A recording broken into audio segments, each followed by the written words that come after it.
Hi, teammates. My name is Sean J. McCaw, and welcome to the Eurostep, where, of course, each week we try to go behind the scenes of European basketball, not just basketball in Europe, but basketball in general, and sometimes also different sports to get a viewpoint from different angles on professional sports in Europe. I like to have a very varied guest list, and tonight is we're going back to the roots of this show where we have hoopers, and I've got a really great guest on tonight. But before we begin, I just want to remind everybody to please hit the if you've got a question for my guest while the show is going on, or for me while the show is going on, then please hit the comment down section down at the bottom. You can ask a question there where everybody sees it, or you can hit the question mark with the speech bubble on it, and only I will see it. And I will try my best to get your questions in, but sometimes it's so that the question you ask, I'm already going to ask. Yeah, let's just get started, all right? Devon, I am terrible with names right now. I don't know what is wrong with me. Devon Brookshire is my guest tonight, and she is a pros pro. She's a vet. She's been overseas. I think this is now her sixth season overseas. She started in Ireland, and now this year she's playing in Sweden. But she's also played in Portugal, Latvia, Spain, France. Did I forget anything? No. She attended and graduated from St. Mary's. And one of the reasons why I asked her to come on the show was to talk about the mental side of the game, because that's very important for her, and how she helps youth with their mental side of the game. So now let me get her in. Dev, where you at? There you go. I'm in now. So, hi everybody that just joined. Thank you for dropping through. Dev, I'm gonna just say Dev. Okay, is that cool? No, that's 'Cause perfect. People I'm love just that. Yeah, I'm just terrible right now. Like the last 4 weeks, I'm just butchering people's names, and it's really bad. you're So good. so thank you first of all for coming on. I really appreciate you taking time out of your evening to come on my show and be with us. And yeah, and No, thanks for having me. I'm excited. so basically how it's going to go is just it's going to be real chill. Just basically I want it to be more like a conversation than an interview. So I'm not gonna interrupt you at all. Speak your truth. Whatever you don't feel like explaining, you don't explain. That's simple. Works for me. Okay, but I'm not I always I tell everyone I'm not out for sound bites. I'm not ESPN. I'm not Stephen A. Smith trying to get sound bites from people that I can use later or something like that or go off on. So it'll be chill. Cool. All right. So yeah, before we get into your pro career, I want to discuss um, the journey to how you became a pro. I know you tore your ACL in high school. hmm When you were a young player, how did you shredding your knee? How did that affect you mentally? It was tough, especially the timing of it. It was my junior year, so I missed probably the most important summer recruiting wise for Right. college. And I mean, I had had a really good high school career leading up to it, so I had a lot of interest, but the amount of interest that drops off as soon as you get that injury is can be a little bit disheartening at times Right. because it's like I promise I'll be back better. I'm like, so that part was a challenge for sure, but I came back. I just took it really step by step, and I ended up coming back. And my senior season in high school was the best of my high school career, so it didn't slow me down, but it definitely impacted kind of um, my recruiting journey. I would say a bit. Mhm. Right. Did now after you got healthy again, did Mhm. some of those same schools that kind of jumped back on the bandwagon? Not really because of the timing of it, because a lot of Mhm. them They signed had probably signed players people. in my Mhm. position by the time I came back. And so a lot of the narrative was, we are still interested. We just want to see how you come back. And that Mhm. sounds really great. But then when you don't come back until your high school season, senior year, a lot of players signed before then. So Right. it's no one's, I mean, I get where they were coming from too. It's no one's Right. fault, but it was just the nature of the situation. So how many schools were recruiting you? I know you ended up signing with Northwestern. Hmm. How many schools were recruiting you coming out of high school? Ooh, a lot. But I would say after the injury, like before the injury, I had like the Stanfords and UCLA's and that, but then they signed players, and then Right. post injury, it really came down to Northwestern, ASU, Georgia Tech, and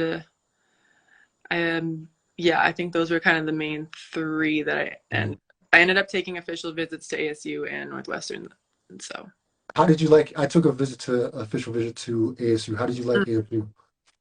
I liked it. I mean, obviously, it has a reputation for being like Party school. big party school, which especially in high school was definitely not me. So I was a little like, ooh. But I actually really had a really great visit. Like the team was really nice. I liked their coaching staff a lot.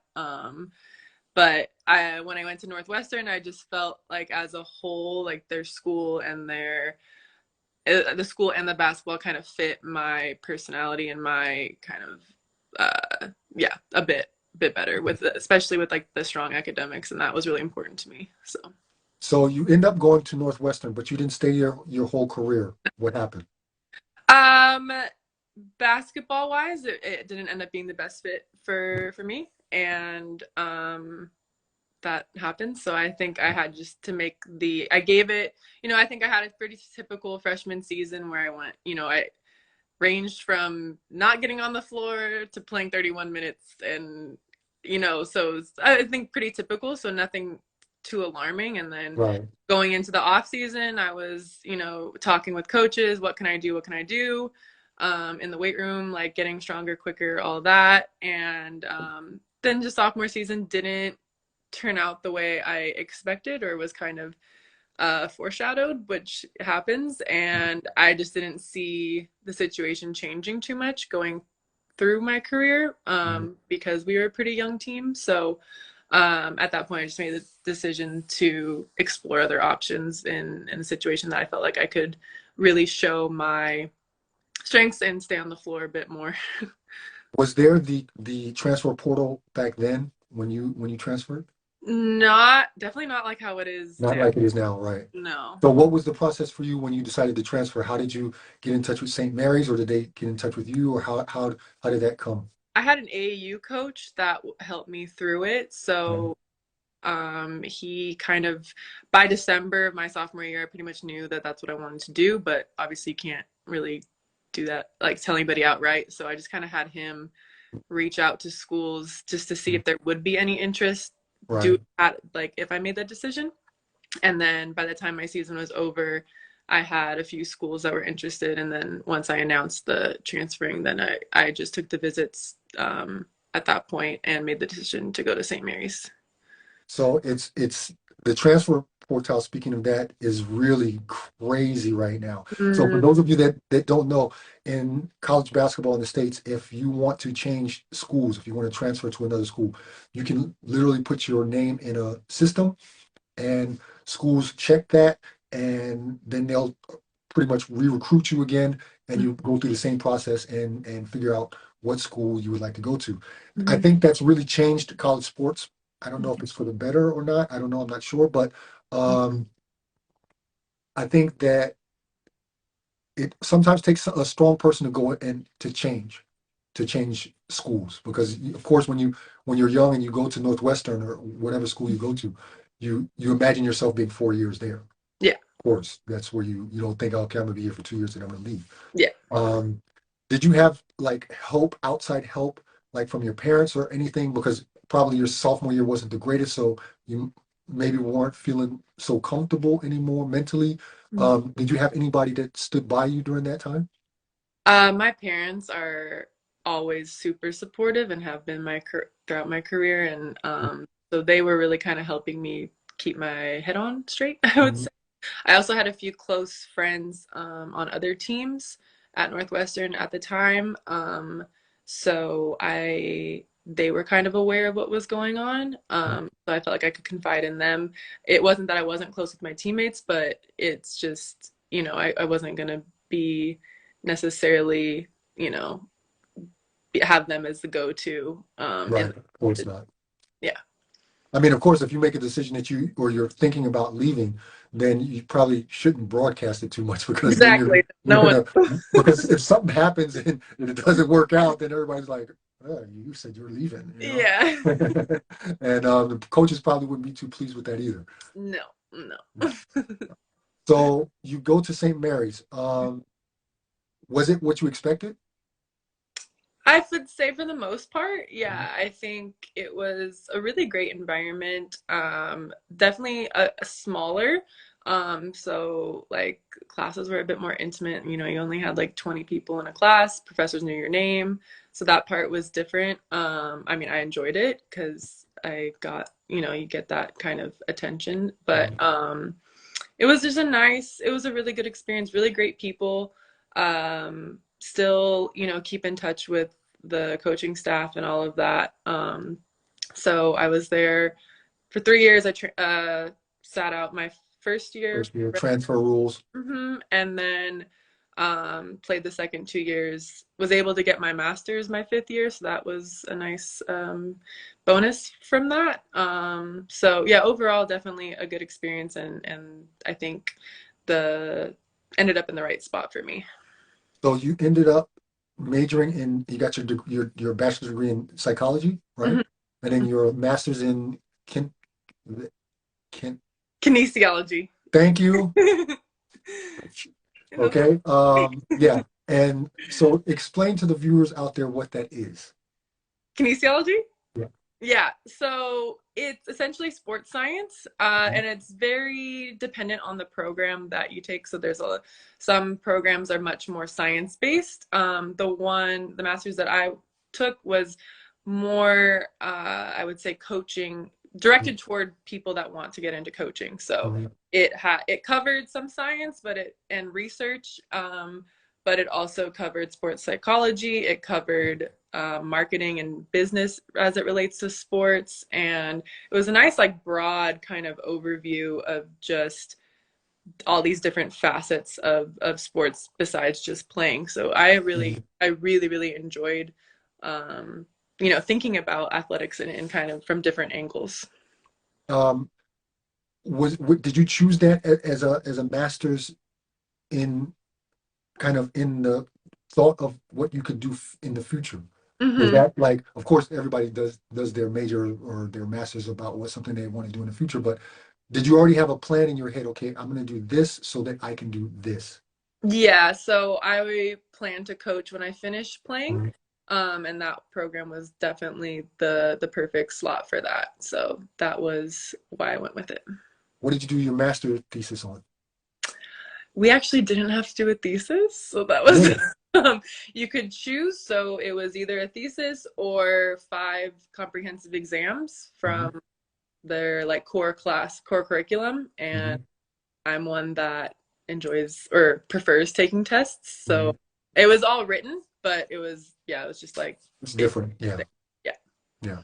What was your career highlight in college? Like, let's go with St. Mary's since you were there your last 2 seasons. What was like your career highlight where you think, man, that was a great time right then? We beat Cal on their home floor. One of the years where they were like I don't know if they were ranked at the time, but they were pretty high up there. So that was a really cool feeling. I think it was at the buzzer too, which makes it even better. So especially them being in the Bay Area as well, Right. a bit of a rivalry. So that's the first one that's the one that kind of comes. Yeah. And at what point did you think you would come overseas and go pro? Or like what? Or actually, let me back up. Did you have WNBA aspirations, or did you think that, okay, I still would like to play, maybe I'll go overseas? I mean, growing up, I always had WNBA aspirations, but I think like in college, I recognized that given the career that I had, it probably wasn't realistic. So I knew that overseas was going to be the best option. So I honestly think that went into my transfer decision because I knew that the way my career was going at Northwestern, I didn't feel like it was going to give me the opportunity that playing at another school would. So that's kind of when it kind of sparked. And so, at what point did you really think overseas would be your option Probably around that time, sophomore year, when you transferred? yeah, yeah. Mhm. Hmm. And did you know anybody back then that had played overseas, or like did you know anything about overseas basketball at that time when you started thinking about it, or did you start to investigate it then, or anything? Yeah, I went in pretty blind, honestly. That's the standard answer I get from mostly everybody. Yeah. I knew, I mean, I had a lot of teammates at St. Mary's that were from Australia, so I Mhm. had that view, but that's a lot different than Europe as well, and Right. it's different when you're, a native to that country. So, Right. um, and I had a couple teammates from Northwestern that were older than me that played overseas, maybe a year or two before I started Mhm. headed over, and then one at St. Mary's. And so I talked to them about it, but it still, I feel like it's hard to really understand until you're there anyway. So I agree with that. You can never totally be ready yeah, for what you're about to experience. But I think it helps, of course, if you do a little bit of investigating. And I mean, for sure. that's why I wrote my book, Hmm. and I wrote my book actually for people at the end of their junior season to walk them through till they get back home from 1 year overseas. That's a So I really way tried to. to put Exactly. that. Exactly. So, yeah, it's crazy how many people, men and women alike, how they're just like flying blind. They're just like, okay, I'm gonna go overseas, but I don't really know anything, Open but press. I'll figure it out. Yeah. It'll be all right, you know. Ugh. Um, how was it for you looking for an agent? Did they come to you, or did you have to look for one? I went through my college coach, Hmm. so he kind of handed me a list of the agents that he knew of, and Hmm. then but he pointed me toward one specific one, and then I went back to an AAU coach that I had had, and they ended up pointing me toward the same one, so I figured that sounds good. Um, so I went with her. She got me to Ireland, which was fine, and then ended up going in different directions after that. But Yeah. Yeah. navigating that whole scene was, again, something that I learned on the fly that probably wish I could have had a little bit more info going into, but like, you learn. So. You live and you learn. Mhm. Uh, it's crazy. Like it's so weird that so many players are so uninformed in this day of the internet. I mean, you can find everything out that you want to find out online, but still, I see so many players that talk to me now. I mean, I think I'm doing a decent job of helping people when they reach out to me, but still, sometimes it's like, wow, that's a very easy question that you could literally Google. Like, Yeah, like yeah. I mean, it's the age of information, and people just they have it at their fingertips, and they sometimes just don't do it for whatever reason. Yeah, I do think it's harder, at least from my perspective at the beginning, like it was harder to find good information about overseas basketball and how it works, and navigating kind of the just different how just navigating it. Mhm. I found that a little bit difficult at the beginning. To me, the best information came word of mouth, and just about asking people and figuring it out as I went. But maybe now there's better resources too, it seems like, so that helps. But yeah. Did you did you have anybody that kind of took you under their wing and kind of helped you more than others to get up to speed? I wish. It was um, all literally learning by doing, right? learning by doing, learning with a few people that knew it here and there, but not like one person that was Right. constantly kind of there. By your side, right? Hmm. Thinking back on it, is there any advice that you would give your 22, 23-year-old self before you headed out to Ireland, um, that you would literally say, hey, this is what you need to do? Yeah, I mean, like you said, do the research. I do think I did as much as I could given the circumstance, and I really just kind of had to flow with it. But Mhm. to someone starting out, especially with agents and different leagues and stuff like that, like doing your research before, and like I said, if there's not a specific resource that you can look at, like asking anyone and everyone, Mhm. and casting a wide net with that because Right, everyone's going to have different perspectives, right, different experiences. Some are going to be more honest than others, right. so which is no fault of anyone. But yeah, I think casting a wide net with who you talk to would definitely be my number one kind of advice with that. That's really good, especially casting your net wide because, like you said, people are going to have different perspectives. People have different journeys, and um, you need to get information from more than one source to Hmm. have an idea. When you were choosing your agent, Hmm. did you talk to your agent before and ask questions before, or was it kind of like, okay, well, this is the person my coach said, this is the coach my AAU coach said. Did you really have any discussions before you chose your first agent as to how it would go, or did your agent educate you at all? Yeah, we had a conversation going into it. Mhm. And but again, like I think I also took the word of my other coaches as well, so as a bit of a mix. So and also how people, you know, how things play out is not always the same as how you expect them to or what you True, say going into it. So I true. think a little bit of all of that. How did you prepare for, so you finished your college career, Mhm. um, and you've got a couple, how long was it before you knew you were going to Ireland? I mean, from the time you knew you were going to Ireland when you signed to the time point when you actually flew over, how Oh, long was that? 2 weeks maybe. Oh, okay, Yeah, okay. got So summer. how did you prepare? You knew you were going to go somewhere overseas. How did you prepare leading up to the point where you finally signed and then eventually left, So I like was, that summer?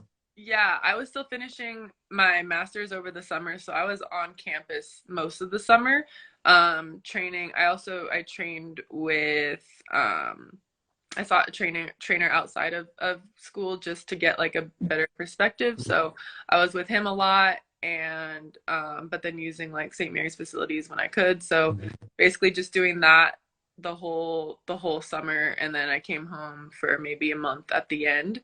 Um, but still kind of maintaining that regimen, and then ended up getting the offer in August and leaving not And long. then right away. Yeah. Yeah. Yeah, that's sometimes the case that people don't have a whole lot of time to make sure their affairs are in order. It's just like you got to go. Just So, ready. Yep, always ready. um, so you get to Ireland. Hmm. Was there any culture shock? I mean, okay, you had it easy because they speak English Yep. somewhat, um, and that made it probably easier for you. But what was your initial reaction like when you got there? Yeah, I think it was a pretty good first experience because like you said, they speak English, the culture's not too different. So it was nice like kind of to ease in kind of experience. The interesting part is I lived with a family that year. Mhm. So going into it, I was like, oh, I'm 23 years old, like I Right, don't know about right. this. Yeah, yeah. Um, but it ended up being such a blessing and the best experience. They have a daughter that's my age, so and she was in med school at the time, so we ended up becoming like best friends. I've spent Christmas at their house when I couldn't go home, being overseas. So Right. that ended up being such a fun kind of surprise from that whole experience. And they weren't basketball related at all, so that was kind of Mhm. nice to just feeling like I had a family over there, especially the first year. Um, but yeah, overall, I think it was like I said, it was a year to kind of get my feet wet and Mhm. learn about what this is about, and just try to do really well to continue kind of moving up the competitive ranks. Right. Um, how did you handle being away from home for the first time? Well, not the first time because you went to college, obviously, but being away from America. How Mhm. did you handle that being away from home for such a long time during the season? How were you able to manage that? Um, Honestly, it wasn't that drastically different from college because Mhm. I was able to come home for Christmas, so I got like a I think a week or two at home, so that was nice. I'm also very lucky that my parents came to visit, so that kind of helped to break up the time a bit. But yeah, getting used to like the time difference and Mhm. trying to stay in touch with people at home and doing math, like, oh, what time is it here? But I'm working, Mhm. you're working, you know, like, so that part, just getting used to that. I think the first year, definitely some adjustments with that, um, but yeah, it was overall, I didn't find it that drastically different from college. I Mhm. also think it made a difference that year because I was around like the family a lot, so I Mhm. wasn't alone that much. Right, So that I think added to that as well. right. Um, did you did you ever get homesick though? Still, Bro, I mean, yeah, I think it's sometimes. hard not to, and you still get like I think that year especially, you're counting down like, oh, I get to go home in how many months or days or whatever. So, yeah, it definitely kind of filtered in here and there. What I found difficult my first year overseas was the fact that it was very difficult to keep in touch with people, Hmm. to those friendships that you sometimes thought you would have forever kind of dwindled away at times, or things like that. And of course, with the time difference was a problem, but really that people's lives were going on back home, and you were no part of it. That Hmm. I thought that was really strange, especially the first time I went home. It was just like, wow, everybody's kind of going on, I'm still playing. I'm doing what I love to do and stuff, but Yeah. people are getting married, people Mhm. are getting kids, they're doing different stuff, moving Mhm. away also to another Mhm. state to work. And I thought, like, man, eh, it's kind of messed up, you Yeah, know? it's kind of like a time warp sometimes. You're Yeah, overseas and you're living and stuff, and then you come home and like so much has changed and people are different places doing different things. yeah, Yeah, it can be, and like you said, you find out a lot about the different kind of friendships that you have yeah, based yeah, on that. Because when it's not easy to just drive by and say hi or right. pick up the phone and call. There's extra steps involved in maintaining that contact, so that can be. Yeah, it's tough. It's tough. And now this is your sixth year, so like now you're used to it, Yeah. but of course that first season is kind of like you're just feeling your way into Mm-hmm. it, and sometimes it's sometimes difficult. So like I said, you're in your sixth season now. Mm-hmm. Looking back on it, did you expect to be playing so long? Like this now you're a vet. Like Yeah. did you expect, or were you kind of thinking, I'm gonna see how it is and then maybe, do something else? I think going into it, I did not. I don't know if I had any expectations. I was just Mhm. gonna let's see what happens, and then maybe a couple years into it, I don't know if there's a specific time, but a Mhm. few years into it, I was like, nope, I want to do this as long as I can. Mhm. I want to continue progressing. I want to see how far I can take this. So now I'm for sure in that mode and have been in that mode for a few years now. What's your thought process like when one season ends? Okay, you played in Spain, you played in France, you played in some really good countries as well.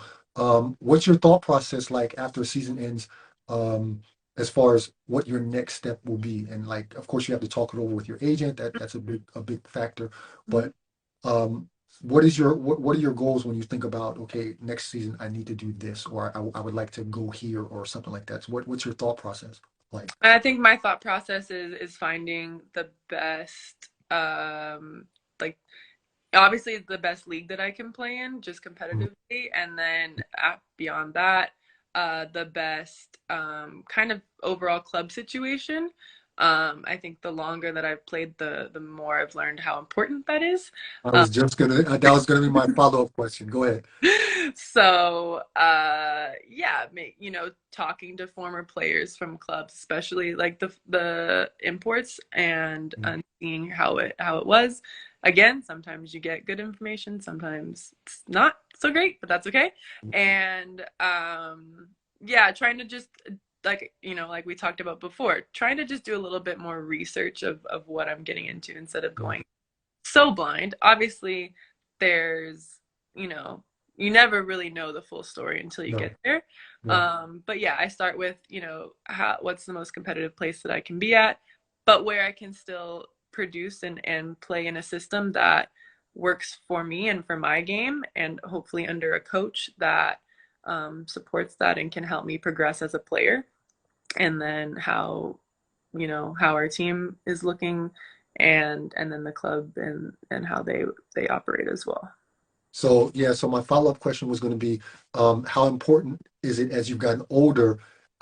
Probably your thought process has changed from the time when you were first coming out, your Mm-hmm. first season till now. I mean, a lot of players they think about money first, Mm-hmm. um, things like that. But as you get older, your priorities change, and that's what I wanted to ask you. Like thinking back to when you were a rookie, how has your focus changed for your next job? Yeah, I just think with time you know more what to look out for, Mhm. Mhm. and you don't know at the beginning that like making sure the Wi-Fi is ready on time is a thing. That's Like, the thing. so stuff like that. I think just making sure that the things that you think are little that actually Right, are big, but those are handled because they can wear on you, and if you're already in a new situation, oftentimes in a new culture, and doing that and playing basketball and performing is hard enough, but when those other things aren't taken care of, it can affect your performance, and it can affect your mental well-being and all of that. So, yeah, making sure that if we're in a professional situation, and things are right, handled appropriately. right. And of course, like you said before, you never know until you're actually there. Mm-hmm. You're never gonna know fully. I mean, I applaud you for doing your due diligence and calling players or writing players and asking, what situations are like beforehand. But Mm-hmm. of course, everybody has their own thing, and so it's important to do that. But of course, you're still not gonna know until you're No, actually there, no, you until never. you're there.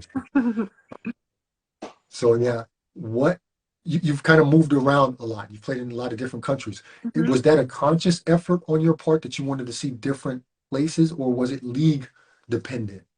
More league dependent and just situation dependent, wherever I could find the best spot for me. So it's just happened that I've ended up in six different places. Have you played anywhere 2 years in a row? France, I played 2 years in a row with a Different different. team. Hmm. Mhm. Yeah. Yeah. I mean, I remember when after I got the Austrian passport, it was then for me a conscious decision that I wanted to move around because I had been in Hmm. Austria for 5 years. And I, of course, then I was in a position where I could make a lot more money because I had the Austrian passport. So I made a very conscious effort or conscious decision and talked over with my agent and planned it that actually I didn't want to stay somewhere more than 1 year. So Mm, those next couple years, I was kind of in my prime. So I mm, wanted to see different countries. I wanted to see different leagues. And it was mm, like, okay, give me a deal here mhm, and look here. I would tell them a list of places that I wanted to play. I was a vet by then, so I knew a lot more than I did as a rookie. mhm, And and I was like, okay, make it happen, mm, basically.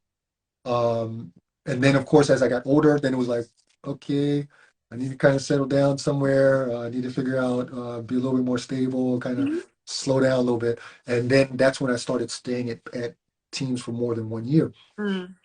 Do you think that as you get older, that um, that you also have kind of that will to settle down somewhere for more than one season? For sure. Yeah. I Mhm. would I would love to find or to be in a situation where I feel like, okay, I'm happy here. This is Somewhere where you can leave your bags over the summer. yeah. Oh my gosh. Um, so yeah, for sure. I think that's definitely on my radar. But I want it to be, I want it to be like kind of the full package situation that I'm really, really Right. in, especially with like the league and myself, progressing and all of that. So But yeah, definitely looking for that. Okay. The next question is gender specific for Okay. women. Um, you're at an age where probably a lot of friends are getting married, having Hmm. kids, and you're overseas playing ball, right? Do you feel pressure from not just society, but also it could be from people that you know to like, hey, D, you need to kind of settle down. You need to, how long do you really want to play? Mom asking when she's going to have grandchildren. Like, do you feel that those kind of pressures as a woman? Those kind of things don't happen to men. Yeah. Yeah. Well, my mom didn't have me until she was 38, so she's not pressuring me. Um, but yeah, I think there's a little bit of more societal influence in that, but I don't feel direct pressure. I'm loving what I'm doing, and I will ride the wave as long as I can, and I don't think it's holding me back from, future family or settling down or anything like that. So, yeah, I for me it's obviously it's kind of there in the back of my mind, but I'm gonna keep playing as long as I can. Good. But it's crazy because a lot of women, they just don't play as long as men. I know a lot of men have played overseas for many, many years, Hmm. but I don't know that many women that's played as long as you have, and you're in your sixth season. Like I don't know a whole lot of women that do it. Then their priorities change, and then maybe they meet somebody, maybe they get married, Hmm. things like that. But um, also for women, I think it's harder because there's far less competitive leagues there Hmm. as compared to what men have. Hmm. And yeah, so I think it's even more competitive for women than for men Hmm. to keep jobs. To I applaud you for being over there for 6 years and keep playing because you got WNBA players, you got college players every year competing all for a limited amount of jobs compared to the men's side. Hmm. Uh, so why do you think or what's your opinion on why you think women don't play as long as men over here? I think that you touched on a big reason. I think, like you said, a lot of women's priorities change. I think it's also, I don't know if money is a factor as well. Like I don't think that we're making necessarily the same salaries Right, as not necessarily. I mean, at the top levels for sure, but right, as a broad on a more broad. right. The Um, median average kind of mhm, player. mhm. For sure, the average player man is making more than the average Yeah. player female. That's clear. Yeah, so in that sense, priorities could change. Like you said, I'm sure that there's plenty of familial pressure Mhm. that can come from in a lot of situations, and yeah, I think I don't know, maybe women have a stronger pull toward wanting to settle down a little bit sooner Mhm. sometimes. Hmm. There's one issue that I haven't had on this show yet, but I'm working on. I found somebody. I gotta get her booked. Because there's very few women that played overseas and then had a child Mm, and then kept playing, and that's an issue I really, really want to breach. mm, Uh, and I was watching the women's the FIBA World Cup where Lauren Jackson, who plays mm, for Australia, mm, came back to the national team. She's got two kids. mhm, She's had a very distinguished career, WNBA, mhm. everything. She's like the goat of Australian Yeah, basketball. she. But she made a very triumphant comeback to the national team, and she's now retired again. But Mm. um, I just kind of think like how hard it must be for women to want to pursue their sport and play at the highest level, but have these kind of outside pressures to stop or to have a child. And then if you do have a child, do you come back? Um, is that something you've ever kind of thought about? Like maybe I would do that, maybe Yeah. I wouldn't. I don't know. Honestly, I think playing obviously the WNBA has done a great job of making, with Mhm. their Players Association making um better, I guess, Conditions, guidelines and regulations around right? and assistance around that specific topic that, and but it's not like it's not there overseas. And to Yeah. me, like the job security would be the biggest Mhm. concern with that. Mhm. I think if you're with a team and you have good relations and you've been there for a while and then you have a child and come back. I see a lot of almost every team that I've been on has had a well, I don't want to say every team, but many of the teams that I've been on have had players that either have just had a child or are pregnant and then the As next they come foreigners, back. No, so that's the thing. yeah, The Europeans, yeah. it's more common, but as foreigners, I think to me, I would be nervous about the job security with that. Hmm. Of Hmm. is the European team going to be am I going to be able to get a job afterwards? Because are they going to think that that's some sort of hindrance when, I mean, obviously it's proven time and time again that players come back and they're just great and the same, but that would be kind of my. Yeah, that would be tough as a foreigner, and just the job security and not knowing how long you're really going to be there and have a child there in that situation. Uh, Mhm. I had on the show some months ago. I had Mariana Tolo, who plays for the not Austrian, Australian national team Hmm. as well. And I was great. It was great to have her because I had also her husband now, the Oh, soon to be husband, on the show as well. that's cool. And so we talked about the challenges that, he's a what not a he's a hab, husband and boyfriend. Yeah, not a wag. He's a hab, Okay. which is also that, and that's why I wanted to talk about that subject, because it's not often that you find men that follow their women Hmm. while they're playing overseas, and that's why I really wanted them on the show. And it was a great, really great show, and they gave some really good insight to it. But I think if a woman was to play overseas, they would need that kind of support from their husband, their boyfriend or whatever, to come over and kind of be the house man to Mm, take care of the child, so that would probably um, satisfy the team. Because if you're coming over there alone, then there's a lot of alone with a child as a woman, there's probably a lot of factors that would scare off a lot of teams, probably. yeah. Yeah, for sure. For sure. So yeah, I mean, it's a really interesting topic that I hope to breach one day. That I hope to interview someone soon. I hope to talk about that. But um, now let's get to what you do off the court, because I Okay. think it's really interesting, and that was Mhm. one of the main reasons why I wanted to have you on. Um, I know you do a lot for mental health issues, or mental awareness of youth athletes or younger athletes. Mhm. Was that going back to your college days that you were thinking ahead, like this is maybe the direction I would go to, or was that something that's kind of developed over time? The passion for just mindset, especially like sports psychology and mindset as it pertains to performance on the court, that's been there since probably high school going into college. Hmm. I was a psych major.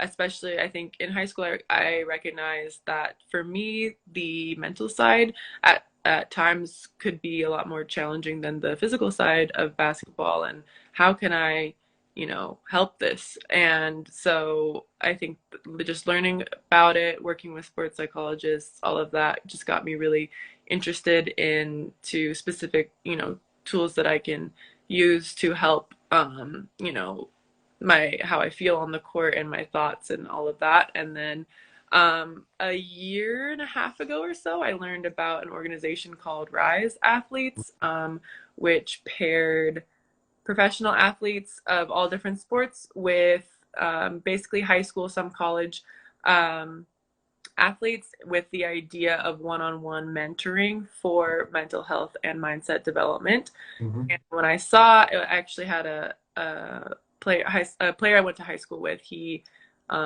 joined, and I said, "Wait, that's right up my alley. Like, I want to see this, what Hmm. this is." And I joined that organization, and that was a really really great experience, being able to impact kind of the next generation of athletes in a way that maybe I wish that I could have had that kind of knowledge and expertise guiding me as I was navigating high school sports and college and stuff. So, yes, so that's a lot of what I do with that, and it's nice to have an outlet Mhm. for when I'm overseas. Well, I do it Right, around, but especially overseas to have something else. Well, I'm not just a basketball player. I'm doing something else that's mhm. impacting others. Very important. I can, if I have a bad day on the court, I can still make someone else's, day better, and that helps Right. feel better as well. So, it's been all around like a really, really great experience. So obviously you're doing that still while you're playing, which is really good to have that outlet, like you said. Mhm. Um, what would be your dream job, like Like in post that? post playing or Yeah, I mean, even now, or I mean, you can yeah. do a lot of stuff now while you're Yeah. playing because, of course, as an athlete, we have, as a basketball player, you have downtime. You have a lot of Mhm. downtime, depending on where you're playing. But what would be like kind of your dream job in that lane? I so Rise recently disbanded, and so Mhm. now I have some of my clients from that, and I'm trying to pursue growing this on my own. Just I honestly like this is kind of like the dream situation right now, playing and then Right. able to mentor at the same time is pretty sweet. So I think building that and building more kids and I also can do like team talks as well. And so just building more connections with that, I think that's kind of the dream right now. Because there's nothing more fulfilling than seeing, having a kid come and say, hey, I'm struggling with, this performance anxiety and I have really negative self-talk. And then, 6 months later, their dad emails me saying that this is the most impactful thing that my daughter's done with sports. And like, so just opening their eyes to how they can transform, how they approach games and school, and it impacts their whole life as well. So Mhm. I really, really find a lot of fulfillment and get a lot of joy out of it because and it helps me learn too. So it's a great Right. win-win. Right. Right. You mentioned before that you've thought about coaching as well. Is Yeah. that really something that you would really like to do? Yeah, I think post playing, I'd like to coach in college back in the States. And I think that age of 18 to 22 is such a critical developmental time, and I think to be able to again make an impact on that and be again it's kind of similar to what I'm doing now, but just be like the coach that maybe I wish that I've had it, or maybe that I've had pieces and tastes of, but really just kind of embody all of that and make an impact on that age group. Are you able to take any steps towards um, the goal of coaching when you finish? Because of course you can't just stop and expect to get a job at a D1 school. You know what I'm saying? Like, of course, it has a lot to do with who you know that can help you with your goals. Is there anything that you do during the summertime that kind of helps towards that goal? I mean I get coaching experience sometimes overseas and then some a little bit in the summer with different opportunities. I also stay in good contact with my St. Mary's coaching staff, and I'm up there every summer for some sort of time training, but then also, talking with them, and everybody's aware of where I'm at and what I want to do. So and I have various different connections around that I maintain, and I have a lot of people just saying, "Let me know when you're done." So I think it's not necessarily a super active approach right now, but I also don't plan on stopping playing anytime soon. So maybe as when I find that my career might be Right, the winding down, I think I'll kind of ramp up my post career plans a little bit more. right, right. That makes sense. And I've got one more kind of the interview type question that I've never asked a guest before. And Ooh, when I was doing the prep for you, somehow it came to me, and I was like, okay, that's going to be the last question of the first part. okay. Um, are you happy? Oh, a good question. I would say yes. Yeah, I'm Yeah. happy.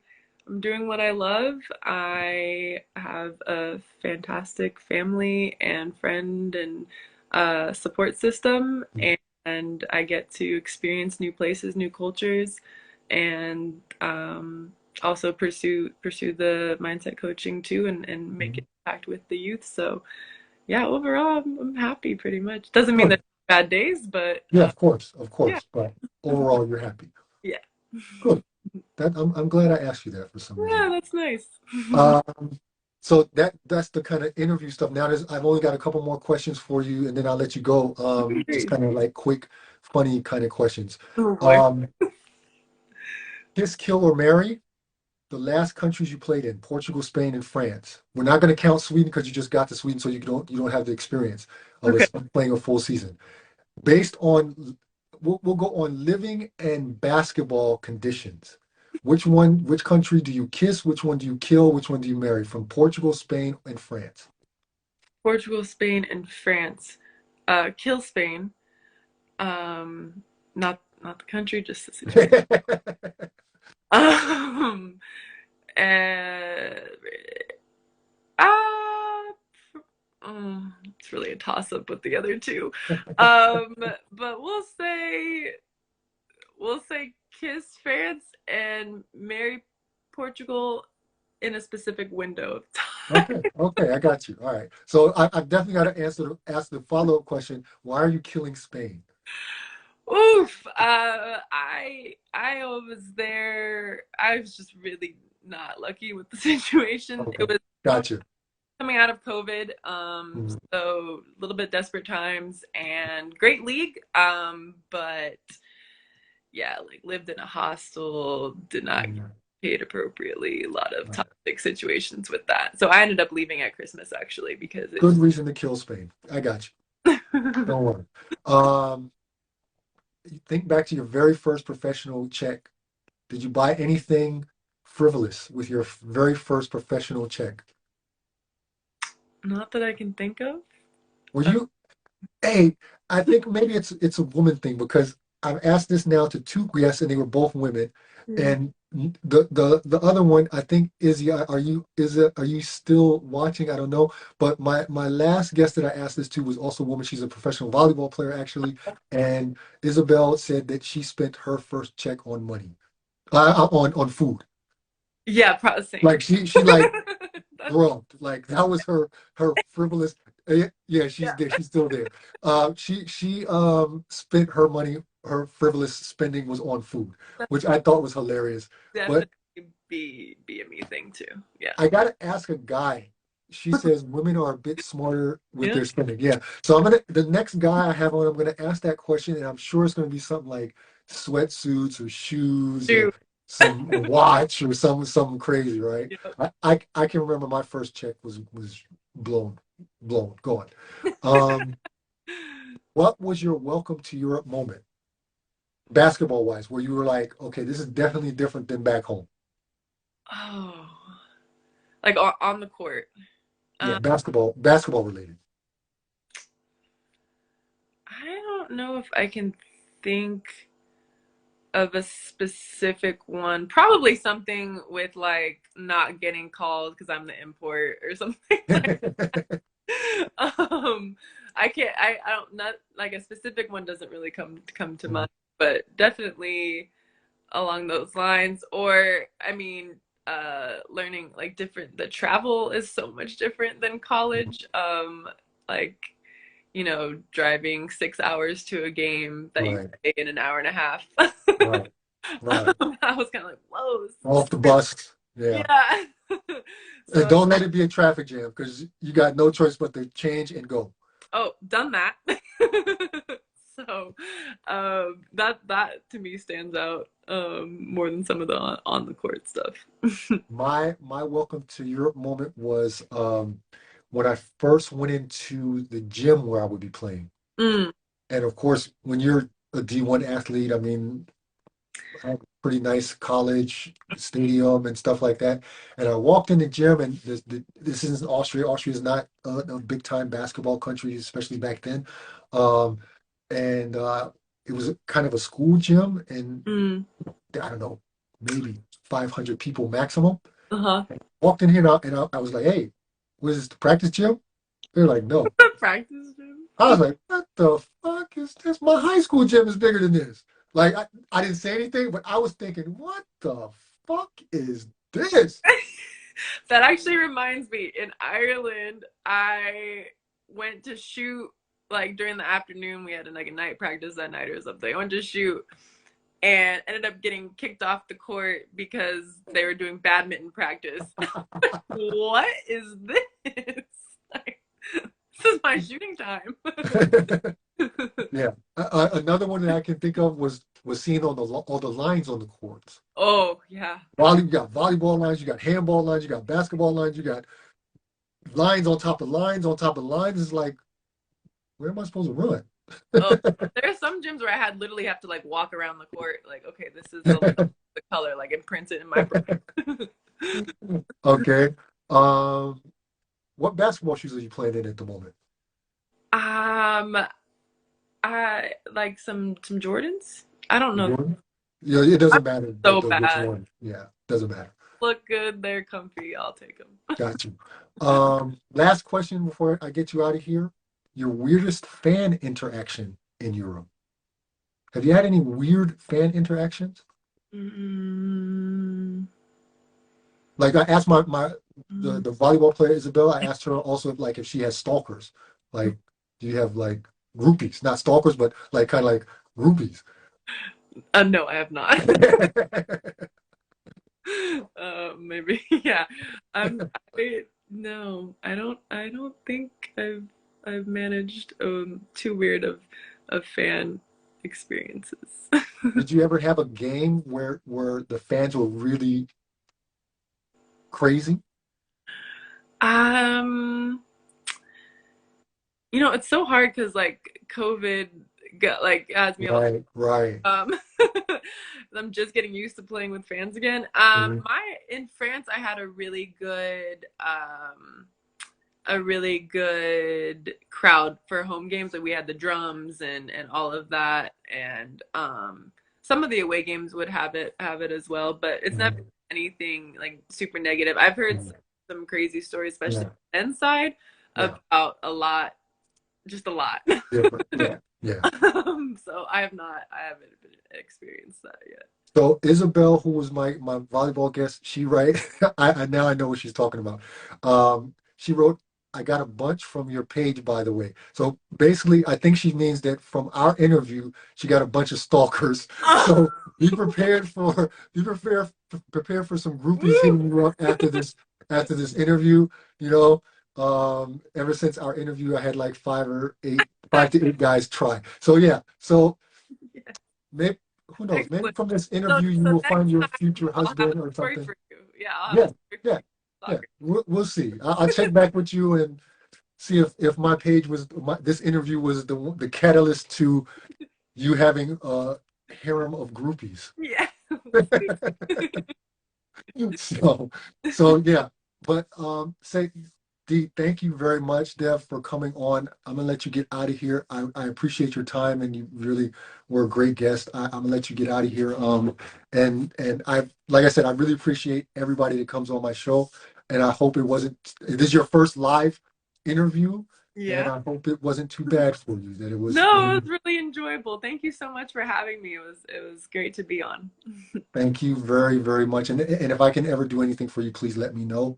So then you get on up out of here. Thank you, thank you, thank you. And I'll say goodbye to the teammates. And yeah, I appreciate you coming on, really. Okay, thank you. Bye-bye. So teammates, another one in the books. Really cool guest as usual. I gotta say, I'm really lucky with my guests.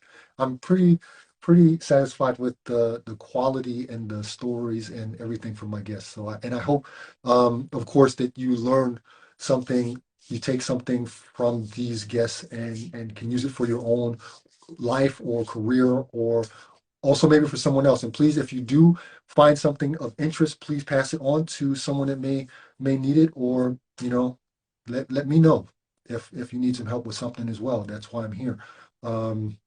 Yeah, I'll have this interview up probably tonight or early tomorrow. on the YouTube channel. So you guys can check it out there as well. And yeah, that's it for me. Next week I have two guests. Um, I have vacation starting next week from my 9 to 5. So I'm gonna have two guests next week on, and they'll be really interesting as well. So yeah, so thank you for all of you that have tuned in, whether you tuned in for just a couple of minutes or you watched the whole, excuse me, the whole hour almost. Yeah. I appreciate each and every one of you. So thanks again. And for those of you that are old viewers or old teammates, I hope that you'll continue watching. And those of you that are new, I hope you will then, of course, join in future episodes as well.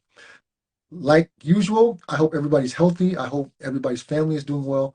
And I hope to see you all next week. That's it for me. Old head out.